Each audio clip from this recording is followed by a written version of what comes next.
Senhor, vai trabalhando na parte financeira, na parte emocional, Senhor, porque nós colocamos todas as nossas forças em Ti, Senhor, e sabemos que o Senhor é o caminho, a verdade e a vida, Senhor. Nós dedicamos esse culto, Senhor, aqui na empresa, que o Senhor esteja guardando poderosamente, meu Pai, cada funcionário, Senhor, nos livre de todo mal, de todo acidente, de todo mal visível e invisível, meu Pai, todo laço do inimigo que queira nos parar, Senhor, porque nós confiamos em Ti, Senhor. Visita os lares do nosso irmão David, Senhor, que vai passar por um processo, Senhor, que nós sabemos, colocamos ele em Tuas mãos, Senhor. É o que eu te peço em nome do Senhor Jesus. Amém. Vai marcar.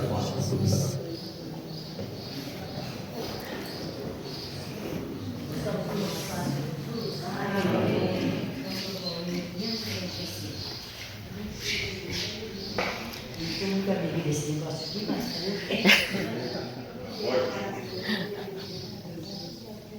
vamos lá, no Senhor Jesus. Deus enviou seu Filho amado pra perdoar, pra me salvar. Na cruz morreu por meus pecados, mas ressurgiu e vivo com o Pai está. Porque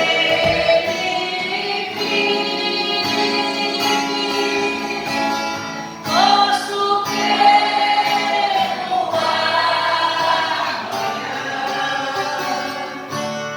porque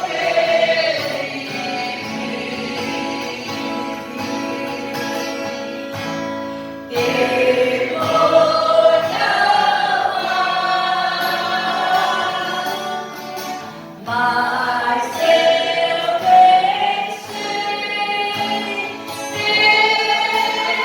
sei que a minha vida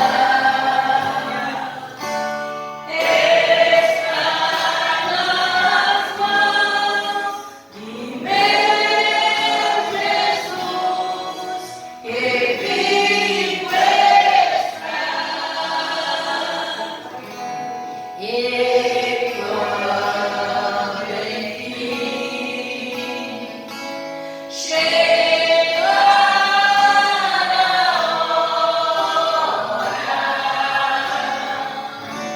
em que a morte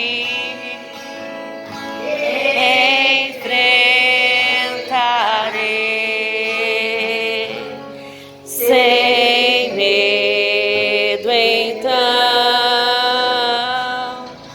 terei vitória e irei agora ao meu Jesus, que vive está. Porque me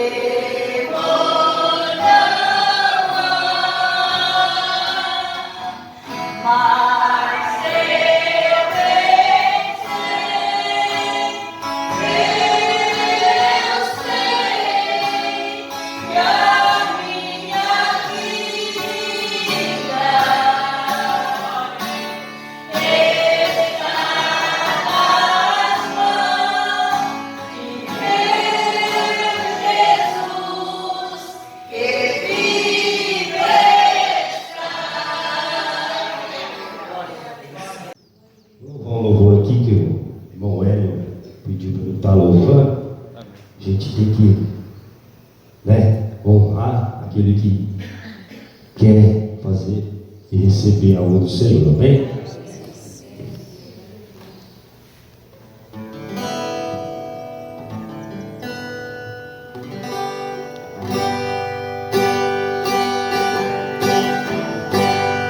Vai subindo devagar,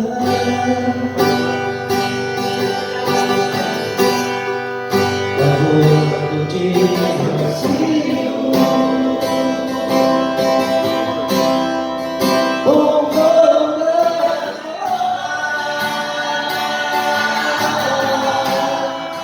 vai seguir o seu caminho. O que te chora, o que te olha, ao ouvir a voz divina, a mensagem quer pegar, como água cristalina, e o poder de Deus invade a igreja e os obreiros, os obreiros.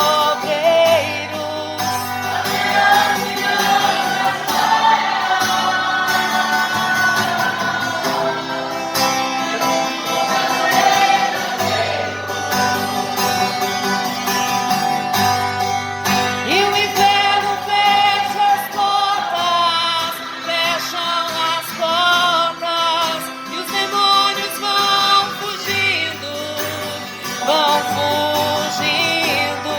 é quando o santo é labareda, é o poder de Deus caindo.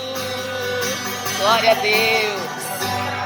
Se você quiser sentir a fluidez abençoando, olha para a igreja, seu irmão se alegrando, com sua faz estranha. Glória a Deus. Ensinando o grande avivamento, seja batizado agora, já chegou o seu momento. Se o poder de Deus invade a igreja e os obreiros,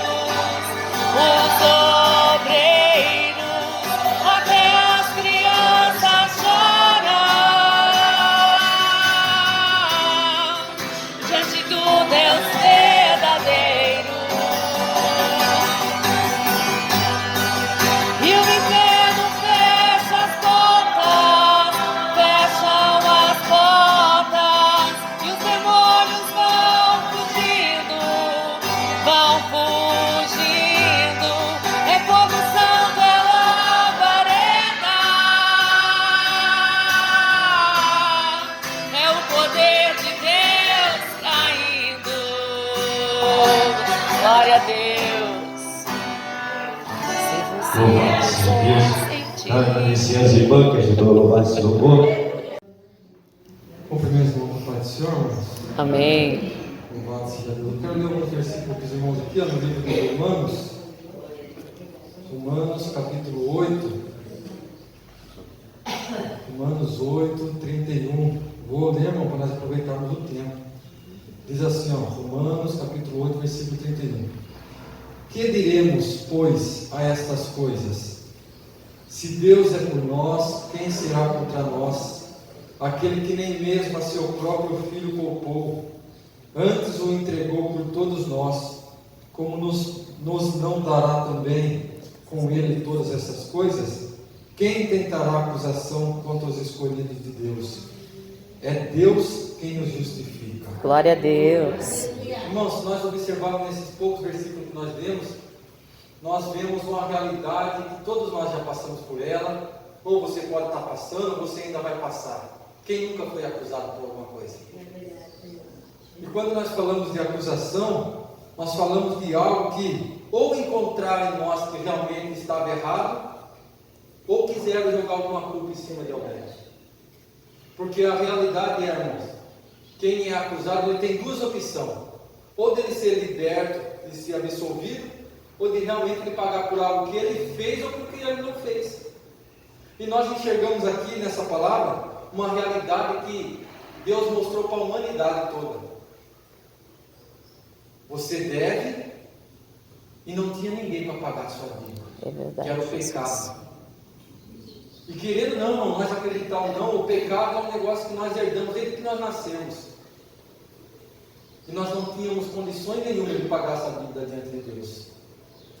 Mas aí que manifesta uma das maiores demonstrações de amor, que não nada pode comparar, que foi o amor de Jesus Cristo. Glória a Deus.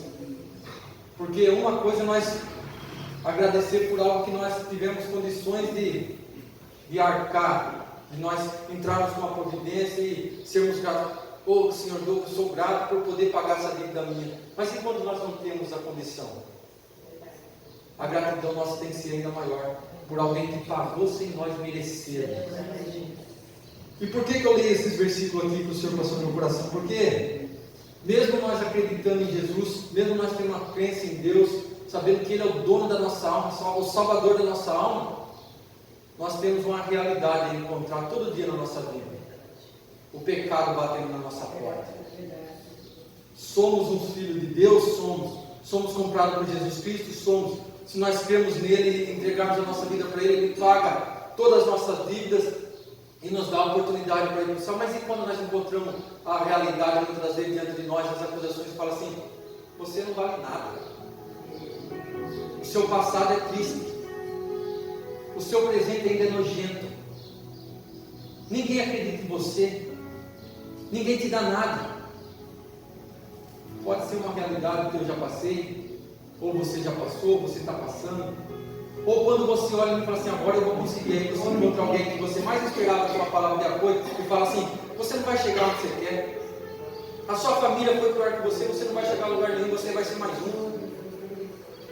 Mas a palavra que nós lemos fala que quando Deus olhou para nós, irmão, Ele deu do que Ele mais tinha de valor por nós. Aleluia. Você teria coragem de dar algo de valor por aquilo que não vale nada? Jesus, irmão, quando Deus olhou para nós e viu nós perdidos no pecado, o pecado faz de nós um zero. Mas Jesus, Ele olhou para nós e Deus olhou para nós e fala assim para nós, pela palavra, pelo sacrifício de Cristo: o pecado não dava valor nenhum para Ele, mas hoje eu vou dar um valor que ninguém pode pagar. É o seu valor, é o meu valor. Você já parou para analisar isso? Que nós temos um valor que nem toda a riqueza da terra poderia pagar?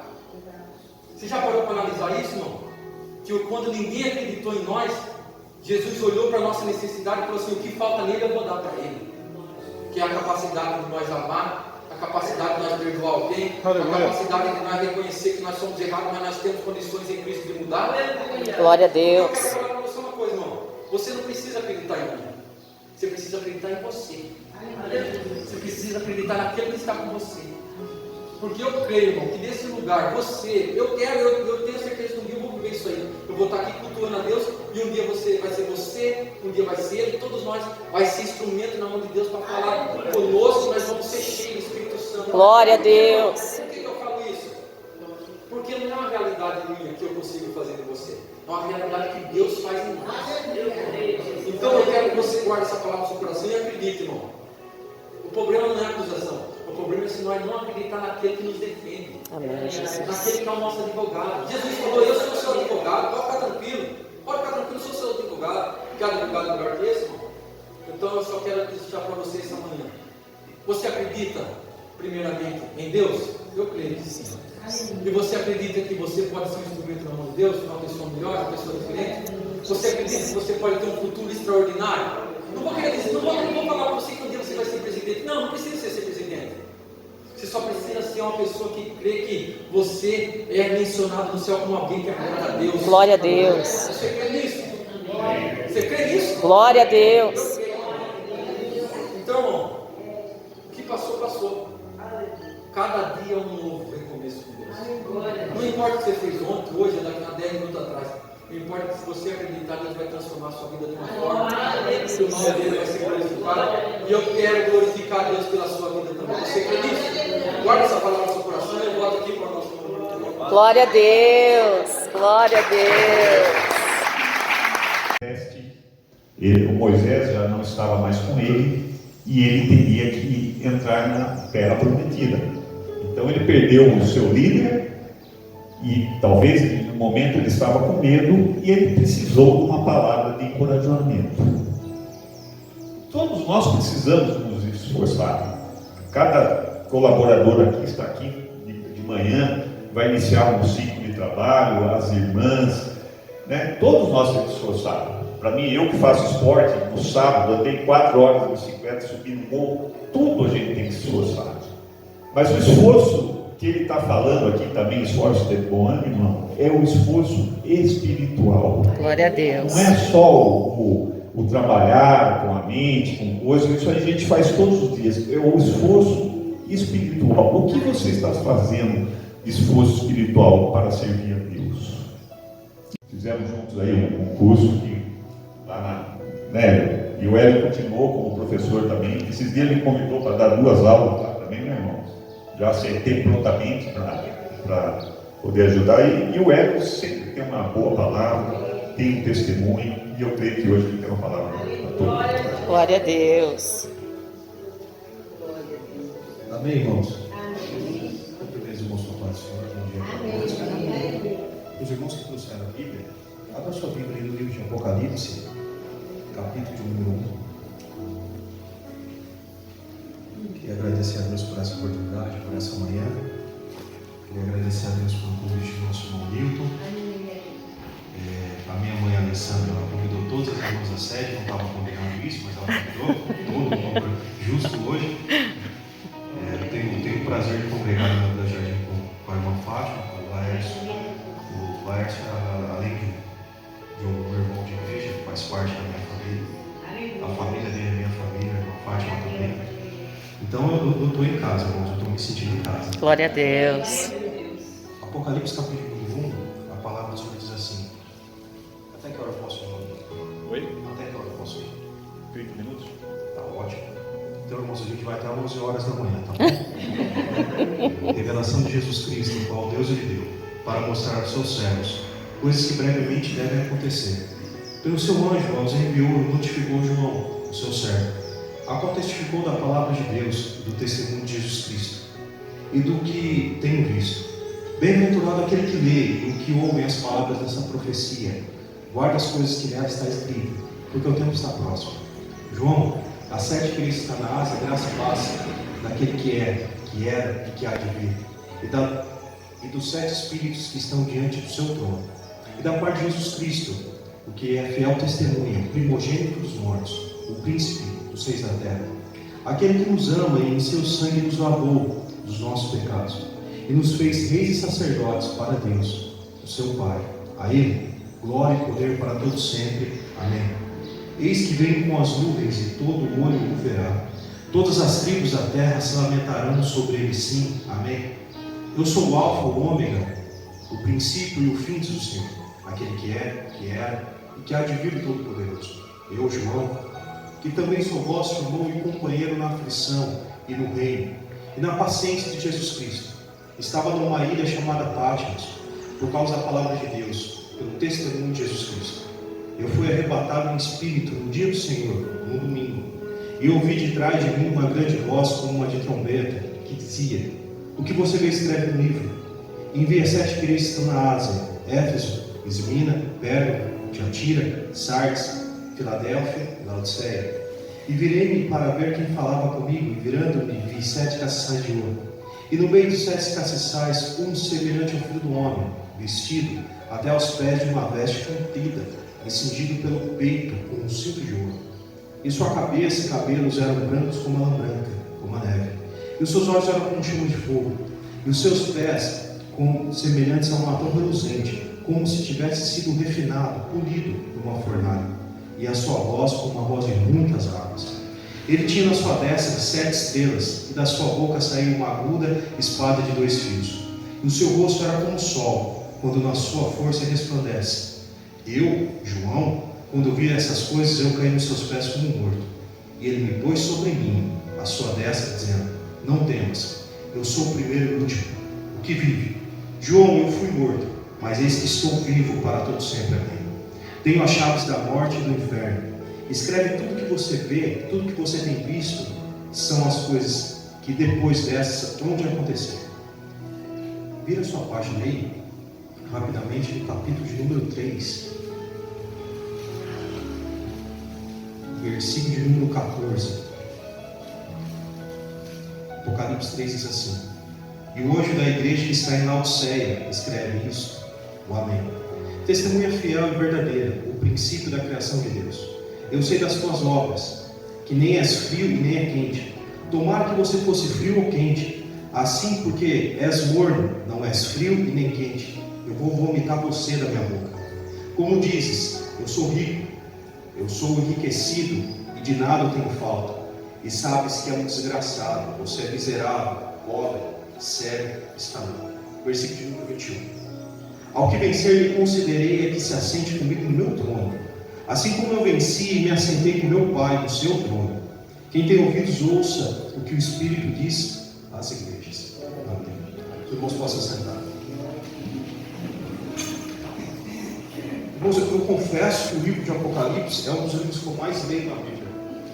Deus ele me deu uma oportunidade de estar lendo o livro de a Bíblia inteira 3 vezes, e o livro de Apocalipse eu li 25 vezes.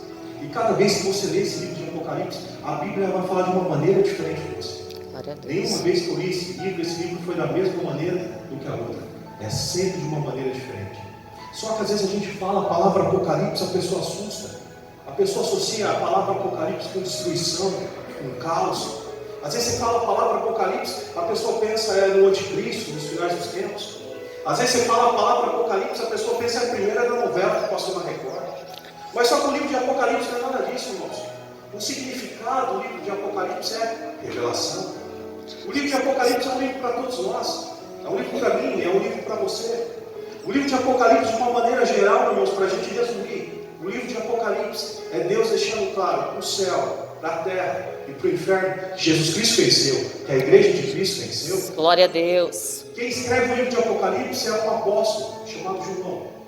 Só que o apóstolo João ele vai escrever o livro de Apocalipse 95 anos depois que o nosso Senhor Jesus Cristo ressuscitou e subiu aos céus. Só que nesse tempo, depois desse fato grandioso que aconteceu sobre essa terra, os irmãos dessa época eles deveriam imaginar que era para o reino de Cristo estar crescendo, era para a igreja estar crescendo, mas era o contrário que estava acontecendo. Nessa época aqui, o imperador, o governante, o presidente da época, era um homem chamado Domiciano. E a história vai dizer que Domiciano ele chegou a ser pior do que o próprio Nero, de tanto que ele perseguia e matava os cristãos. Nessa época aqui, um crente, um cristão, uma pessoa que acreditava em Jesus, se ela tivesse 2 imóveis, 2 casas, do dia para a noite ela perdia tudo, só porque ela acreditava em Jesus Cristo. Domiciano ele tinha o prazer de mandar matar e torturar cristão, o prazer que ele tinha nisso. Nessa época, os crentes, eles eram colocados óleo e eles eram queimados para iluminar as ruas da cidade à noite. Nessa época aqui, o povo de Deus estava passando por uma dificuldade muito grande. Só que é tremendo que Domiciano ele pega o apóstolo João com a intenção de acabar com a igreja de Cristo. Porque ele entendia que a igreja de Jesus Cristo ia prejudicar os planos dele. Domiciano, que ele era um homossexual, que ele tinha arquitetado com 17 anos matar sua própria mãe, ele pega o apóstolo João e coloca numa ilha chamada Patmos. Essa ilha chamada Patmos era a pior ilha que existia na época. O apóstolo João ali está preso. Os piores assassinos, os piores bandidos. O apóstolo João está preso ali na ilha de Patmos. Os piores culpadores que tinha nessa época. E detalhe, Apocalipse capítulo número 1 que a gente leu, ele vai dizer, olha, eu estou aqui na ilha chamada Patmos por causa da palavra do Senhor. Ele estava preso porque ele estava pregando, porque ele estava falando do amor de Jesus Cristo. E é tão interessante que o apóstolo João ele sofreu, mas ele sofreu tanto aqui na ilha de Patmos, que se a gente entrar na parte da tortura do apóstolo João, irmãos, a gente vai, essa manhã inteira a gente não termina. Mas é interessante, uma da tortura que foi feita com o apóstolo João, que sempre me chamou a atenção, é que Domiciano ele pega o apóstolo João, joga ele dentro de um tonel, dentro de um tacho de óleo fervendo, e larga ele lá. É vida de crente, irmãos. Vida de crente não tem dificuldade. E é tão interessante que Domiciano tinha certeza que quando ele retirasse o apóstolo João estaria morto, e todos os seus problemas seriam resolvidos. Mas era para o apóstolo João realmente estar morto. Mas só que para surpresa de Domiciano, quando ele tira o apóstolo João, adivinha, irmãos, o apóstolo João ele sai ileso, sem ser queimado um fio de cabelo. Ali era o próprio Deus assegurando a vida dele. Ali era o próprio Deus cuidando dele. Aí o apóstolo João, Domiciano sem alternativa, joga o apóstolo João ali na ilha de Patmos. E a gente está falando de um senhor de idade de quase 100 anos. Estava ali preso, por causa da palavra do Senhor. É interessante que quando Domiciano ele tenta fechar todas as portas da terra para o apóstolo João, tentar parar o evangelho, o nosso Deus abre uma porta para o apóstolo João no céu e diz para ele, sobe para cá, e tudo que você vê, você vai escrever no livro. E a Bíblia vai dizer que ele tem essa visão. E o que a palavra do Senhor está falando para mim e para você nessa manhã? Irmãos, a gente precisa ter uma visão igual ao do apóstolo João, uma visão do alto, uma visão do reino, uma visão que vem do nosso Senhor Jesus Cristo. Que dependente dos problemas que a gente enfrentar nesse ano de 2025, que a gente venha ter uma visão, que a gente serve um Deus soberanamente, e Ele tem o controle de tudo em suas mãos. O nosso Deus ele não perdeu o controle de nada, irmãos. A pandemia não fez o nosso Deus perder o controle das coisas, não. As dificuldades, a terceira guerra mundial, não fez o nosso Deus perder o controle das coisas. Pelo contrário, o nosso Deus ele tem o controle da minha vida e da sua vida, e sempre vai ser assim. Nesse momento, essa visão, você consegue imaginar a visão que o apóstolo João estava tendo? E aqui no versículo de número 17, ele vai concluir dizendo, olha, eu tive uma visão tão tremenda, mas eu tive uma visão tão tremenda, que eu caí no chão como morto. Versículo de número 18, o apóstolo João vai dizer que o nosso Senhor Jesus Cristo levantou ele pela mão, colocou ele de pé. Diz, João, eu sou aquele que tive morto, mas João, eu estou vivo, para todo sempre amém. E é tão interessante que no versículo de número 19, o nosso Deus vai dizer, olha, eu tenho as chaves do inferno na minha mão. É tão interessante, irmãos, que nos dias de hoje, alguns crentes dão tanto crédito para o diabo, dão tanto crédito para o inimigo, dizendo que tantas coisas que acontecem, que é a atribuição dele, que é a atribuição dele. Aqui Apocalipse vai dizer que o diabo ele não tem nem a chave da própria casa dele, que quem tem a chave da casa dele é o nosso Senhor Jesus Cristo. Isso significa que Jesus está no controle de tudo, ele não perdeu o controle de nada. O que eu e você a gente precisa ter é visão, irmãos. Vamos enfrentar dificuldade nesse ano de 2025, sim, mas a gente precisa ter a nossa visão em Jesus Cristo. Aqui o apóstolo João vai dizer que o Senhor Jesus ele estava no meio dos 7 castiçais. Isso significa que Jesus ele estava no meio das 7 igrejas. Isso significa que Jesus ele precisa estar no meio da nossa vida, no centro da nossa vida. E o que me deixa entristecido é que nos dias de hoje tem muita igreja que está deixando o nosso Senhor Jesus Cristo de lado. É o homem que está no centro de tudo. A gente vê aqui na nossa cidade de Botucatu alguns movimentos acontecendo, algumas igrejas se iniciando, se acabando logo em seguida. Isso por quê? É porque Jesus não está no centro. Isso é fato, isso é realidade. Porque, irmãos, nunca na história, nunca na Bíblia, quantidade de pessoas foi sinal de validade.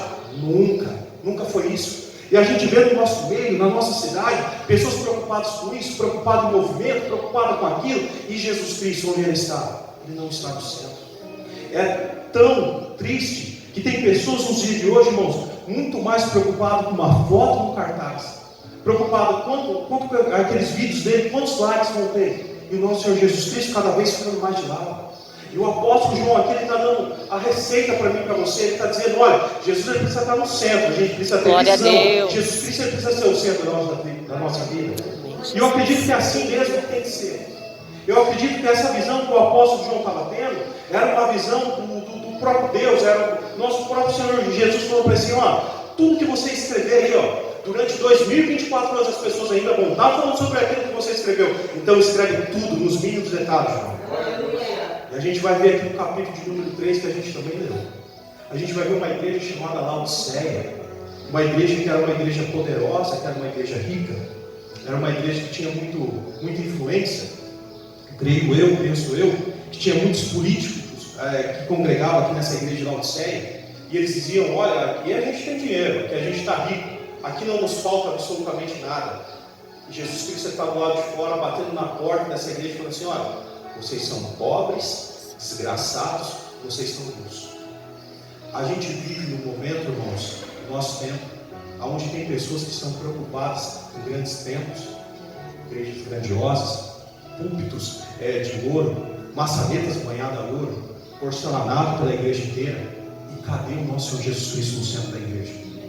Tem pessoas preocupadas nos dias de hoje, pessoas que eu conheço, que estão muito mais preocupadas com o próprio chamado, estão muito mais preocupadas com o próprio ego, estão muito mais preocupadas em crescer, sendo que Jesus Cristo está do lado, Ele está distante. Você olha na vida da pessoa, você começa a conversar com a pessoa, você vê a arrogância saindo pela boca da pessoa, e você fala assim, olha, Jesus Cristo está muito longe daí. E o que o nosso apóstolo João está querendo dizer para mim e para você essa manhã, que Jesus Cristo precisa ser o centro da nossa vida. Glória a Deus. A gente precisa ter a nossa visão em Jesus. O que a gente às vezes como crente passa um ano 2024 que foi desafiador para muitos que estão aqui. O nosso problema é que às vezes chega em 2025, depois que a gente vence tantas batalhas, tantas dificuldades, a gente quer tirar a arma e descansar. E o que a palavra do Senhor está dizendo para mim e para você nessa manhã é que não é momento da gente descansar, é momento da gente continuar trabalhando, é momento da gente continuar tendo Jesus Cristo no centro da nossa vida, é o momento da gente ter visão de Deus, visão de Jesus, visão do Reino. É isso que a gente precisa ter nesse ano, irmãos. Independente do que está acontecendo. A gente tem o costume de fazer planos, isso eu falei na Vila Jardim no domingo passado, que a gente às vezes tem o costume de fazer planos todo início de ano, eu vou fazer isso, eu vou conquistar aquilo, eu vou fazer tal coisa. Antes da gente fazer tudo isso, antes da gente pôr no papel aquilo que a gente quer, a gente precisa pôr na mão de Deus, na mão do Senhor. Ele sim, Ele sabe o que é melhor para mim e para você. Efésios capítulo de número 6, versículo de número 14. A Bíblia vai dizer que o nosso Deus, Ele é poderoso para fazer infinitamente mais daquilo que pedimos e daquilo que pensamos. Então, se você planejou algo para a sua vida esse ano, coloca na mão de Deus, que o que Deus Ele tem para você é infinitamente melhor. Glória a Mas Deus. para isso, Jesus Ele precisa ser o centro. Para isso, a gente precisa ter a nossa visão do nosso Senhor Jesus Cristo. É nele que a gente precisa ter a nossa visão. E aqui uma igreja poderosa, uma igreja rica, uma igreja que dizia, a gente não precisa de nada, a gente tem dinheiro, a gente não precisa do Senhor não, Jesus. Na igreja de Laodiceia, Jesus não estava no centro, Jesus estava do lado de fora, e eles não estavam interessados em convidar Jesus para dentro. Naquela tarde, quando Zaqueu se encontra com Jesus, a Bíblia vai dizer que Jesus vira para Zaqueu e fala assim, Zaqueu, desce dessa árvore que hoje me convém eu entrar na sua casa e pousar nela. Só que Jesus ele fala para Zaqueu, não é porque Jesus ele não tinha onde passar aquela noite. Não. Quando Jesus ele fala aquilo para Zaqueu, não é Jesus ele não tinha onde jantar, Jesus ele não tinha onde descansar. Não foi nada disso. Quando Jesus ele fala para Zaqueu, é necessário que eu entre na sua casa, é que não era que Jesus ele não tinha para onde ir, era que Zaqueu necessitava que Jesus entrasse na casa dele. Que Jesus fosse o centro da vida dele. Zaqueu necessitava que Jesus, ele tivesse uma visão de Jesus, apenas dele. E a gente vai ver nesse momento, Jesus ele repreendendo essa igreja de Laodiceia e falou assim, olha, vocês acham que vocês têm tudo, mas vocês não têm tudo. Vocês estão pobres, nus e são desgraçados. Irmãos, para pensar um momento comigo. Você imagina a gente caminhar uma vida inteira sobre essa terra. E naquele grande dia, virar para o nosso Senhor Jesus Cristo, virar para a gente e falar assim, eu não conheço você não. E ainda vai ter aquelas pessoas que vão falar assim, olha Senhor, mas eu revelei o seu nome, eu preguei o seu nome, eu expulsei demônio no seu nome, e vai ter que escutar de Jesus, não, mas eu continuo conhecendo você, então aparta de mim. É complicado, irmãos. Ser crente, ser cristão, é para quem realmente sabe o que é da sua vida. É o que o apóstolo João estava passando aqui na ilha de Patmos, dificuldade, problema, mas ele estava com uma visão do nosso Senhor Jesus Cristo. As coisas não estavam acontecendo como ele imaginava, mas ele estava tendo uma visão do nosso Senhor Jesus Cristo. Os crentes estavam sendo mortos, sendo perseguidos, perdendo os bens que eles tinham. Só para a gente ter uma ideia, uma igreja como essa, que tivesse 30 irmãos congregando, na quarta-feira ia ter só apenas 15. Não porque os irmãos foram embora, congregar em outros lugares, não, porque eles foram mortos por Domiciano. Eles estavam passando por perseguição, mas o nosso apóstolo João estava com a visão em Jesus Cristo. Glória a Deus. E essa visão que eu e você a gente precisa ter em 2025. É só o 13º dia desse ano. E é em Jesus que a gente precisa ter uma visão. É nele, só nele, mais ninguém. Mas para a gente encerrar essa palavra, a gente vai ver aqui em Apocalipse capítulo número 3, uma igreja pobre, uma igreja simples, chamada Filadélfia, que não tinha político congregando nessa igreja, não. Mas o nosso Senhor Jesus Cristo vira para essa igreja simples de Filadélfia dizendo: olha, eu coloco diante de vocês uma porta aberta e ninguém vai fechar essa porta. Glória a Deus. Eu conheço as suas obras, Filadélfia, aleluia. Eu conheço que você é fraco na terra, mas no céu vocês são fortes. Eu conheço as tuas obras, Filadélfia. Você pode ter certeza que eu tenho um lugar preparado para você. Essa é a nossa caminhada. É essa igreja que eu e você a gente precisa ser. Essa igreja de Filadélfia. A nossa irmã Néia, do Brasil para Cristo aqui de Botucatu, a gente mantém ela lá no país do Nepal. Ela contou um testemunho ano passado, mês de novembro que ela teve aqui em Botucatu. Ela teve na Vila Antártica, depois ela foi para o Brasil para Cristo de Avaré, depois ela voltou para o Nepal, dizendo que ela estava congregando lá no Nepal. E eles foram congregar numa igreja que era um curso. Eu acho que o irmão Nilton já deve ter passado por essa experiência. Eles tiveram que descer lá embaixo no poço para congregar lá dentro. E ela falou que era um culto que tinha mais ou menos umas 60 pessoas dentro de um buraco congregando lá embaixo. Porque no Nepal, o governo, ele dá dinheiro para o Estado Islâmico abrir mesquitas. O inimigo é sujo, irmãos. A Bíblia vai dizer que os filhos das trevas são mais prudentes do que os da luz. Então o governo do Nepal dá dinheiro para o Estado Islâmico abrir mesquitas lá. Só que os cristãos, eles não têm espaço para adorar a Deus lá no Nepal, não tem. Eles têm que adorar a Deus de uma maneira escondida. E ela falou que ela desceu nesse buraco e eles estavam ali congregando ali, todo mundo junto. E ela falou que o Espírito Santo de Deus entrou naquele buraco de uma tal forma, que foi algo assim grandioso. E quando acabou o culto, que foi quase 3 horas de culto dentro de um buraco, e quando ela saiu daquele poço, ela disse que ela começou a chorar. E o pastor daquela igreja falou assim: não, irmã, não chora, porque aqui a gente tem tudo, aqui a gente tem Jesus Cristo. Glória a gente Deus. tem Jesus aqui. E ela, comovida com aquela situação, falou assim: meu Deus, mas no Brasil tem na mesma rua tem 6, 7 igrejas na mesma rua, e aqui eles estão congregando um Senhor debaixo do buraco. Ela estava comovida com aquela situação, mas só que os irmãos ali falaram: não, aqui a gente tem tudo, aqui a gente tem Glória a Deus. A gente precisa ser a igreja de Filadélfia. A gente precisa colocar o nosso Senhor Jesus Cristo no centro de tudo. A gente precisa ter visão nesse ano de 2025. Visão de Jesus, visão de Deus. Independente do que acontecer, irmãos. Independente se esse ano de 2025 for um ano desafiador, igual foi 2024. A gente precisa ter visão de Jesus. A gente precisa ter Jesus no centro da nossa vida. Amém? Você pode se colocar de pé? Vamos fazer mais uma oração. Eu sei que todos nós temos problemas, igual foi pregado ontem na nossa igreja, um grande homem de Deus dizendo: se a gente começar a falar aqui dos nossos problemas, a gente vai chegar à conclusão que vai ter pessoas aqui que vai ter problemas maiores que os outros. Todos nós temos problemas, mas esquece um pouquinho dos problemas lá fora. Vamos ter um pouco de visão do nosso Senhor Jesus Cristo. Vamos colocar Ele no centro da nossa vida. Vamos colocar Ele no centro da igreja onde Ele congrega. Vamos colocar o nosso Senhor Jesus Cristo no centro da nossa vida financeira, no centro da nossa vida espiritual. Feche seus olhos, ora comigo. Senhor nosso Deus e Pai, a sua palavra foi pregada. Pai, te agradecemos por tudo que foi falado aqui nessa manhã.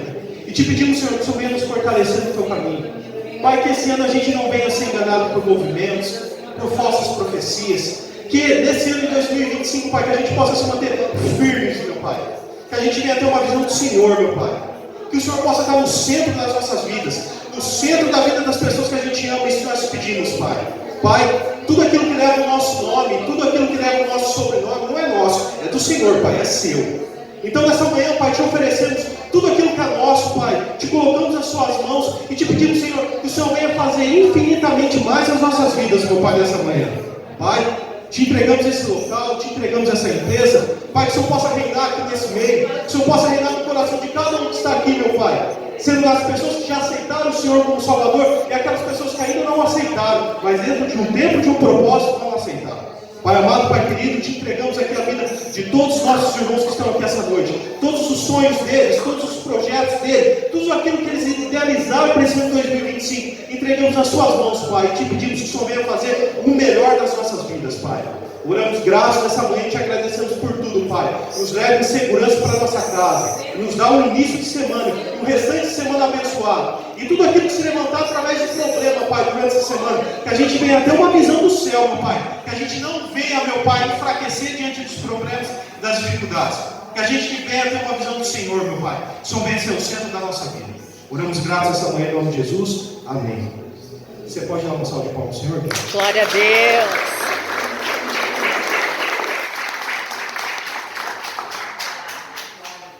Queria agradecer ao pastor Hélio, pastor, deu uma pregação maravilhosa aí, muito bom. Uma pregação para a gente seguir, que a gente seja a igreja que nós sempre. Então agradeço a presença de todos, das irmãs, muito obrigado, tenha uma excelente semana na paz do Senhor. O Hélio encerra aí. Amém, irmãos? Levante suas mãos. Que o amor do Pai, a comunhão do Filho e as doces consolações do Espírito Santo de Deus esteja hoje com toda a igreja, que todos digam amém. Que todos digam amém. Nos despedimos na paz do Senhor Jesus. Glória a Deus. Glória a Deus. Saíram lá de cima, se organizaram, vieram aqui, moram lá em cima, estão aqui. E muitos estão aqui do lado e não estão aqui com a gente. Fui também esses dias lá na igreja aqui do irmão Hélio. Poxa, lá do outro lado, né, perguntando aqui, ela falou, a irmã Fátima vai também, né? Eu falei, a irmã Fátima mora do outro lado, ela se organiza, ela consegue, então está todo mundo se esforçando, nós temos que nos esforçar. Hoje é dia 13 de janeiro e hoje é o meu 11º culto do ano. 11. Quantas vezes eu falei, puxa, eu estou cansado hoje, trabalhei, acordo cedo, né? É o 5º, é o 6º, mas eu vou. E às vezes eu até dou umas cochiladas na igreja e falo, opa, né? Mas eu estou lá. Então, esforça-te. Esforça-te espiritual para buscar o Senhor nesse ano 2025. Coloca a tua vida, dá o primeiro passo. Nós precisamos disso, porque através disso, todas as outras coisas serão acrescentadas. Amém? Eu gostaria de convidar aqui o irmão Hélio, pastor Hélio,